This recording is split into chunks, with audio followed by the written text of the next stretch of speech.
fine? Okay. Let's talk about parts of the orange here. So we have, what's this on the outside? Skin. Zest. Zest, okay, highly flavorful, right? If you get under your fingernail and just smell it, very, very aromatic as well too, okay? What's right under it is called the pith, okay? That's bitter, right? In most citrus fruits, it's really inedible unless you cook it for a very long time in a syrup, sugar-based syrup with some kind of liquid like water. So the key is to avoid having that in your cooking unless you're going to cook it down. So you usually want to remove that.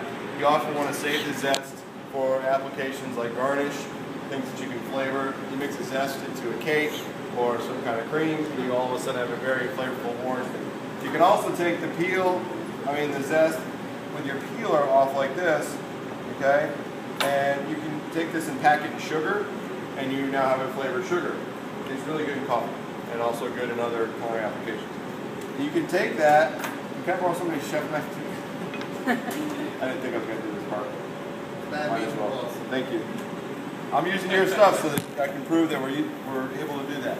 So you can then take this and julienne it. All right.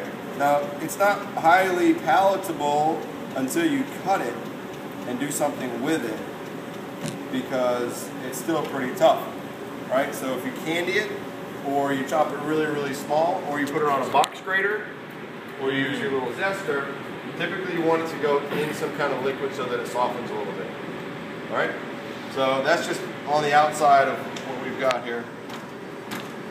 So we want to take the nice meaty flesh fillets out of the orange. Oftentimes what you'll see used as terminology for that flesh is called a supreme or a supreme. Okay? Now that term usually means free from bones, free from skin, free from any kind of undesirable. So if you're looking at a chicken supreme, it's a breast without bones, without skin, right?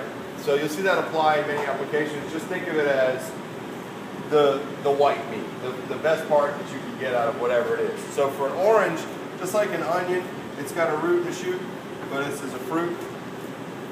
For those of you who are into Dr. Seuss, you'll catch what I mean. All right, so you're just going to take the top and bottom off. All right? You can do that with your all-purpose, your utility knife here. This has a nice flex to it, so when you're turning around curvy fruits and vegetables, it works with you.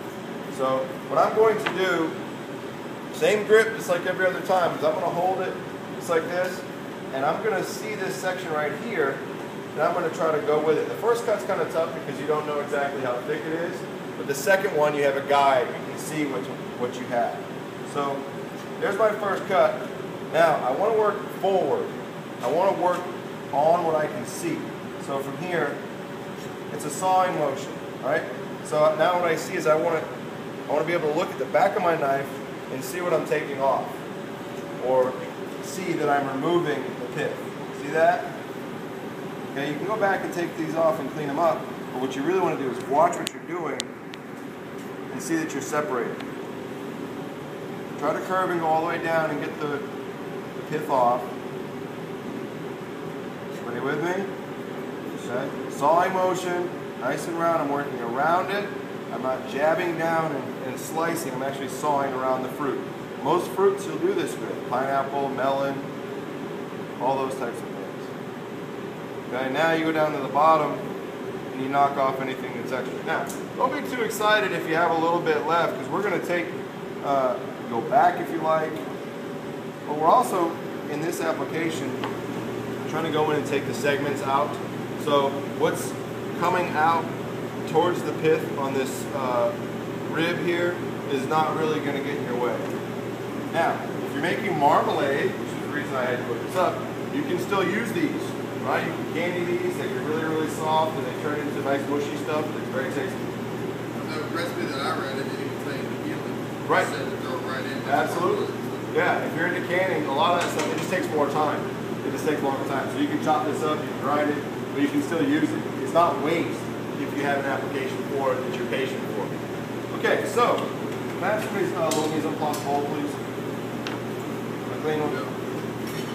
You want to work over your bowl in this case so that you don't handle the supreme too many times. Now, some chefs will teach you to go down and out, some will teach you to go down, down. Either way is acceptable so long as you're getting the right product. What you have, can you see this here, are the ribs like this. You want to go in between them, not cut them, in between them, and pull out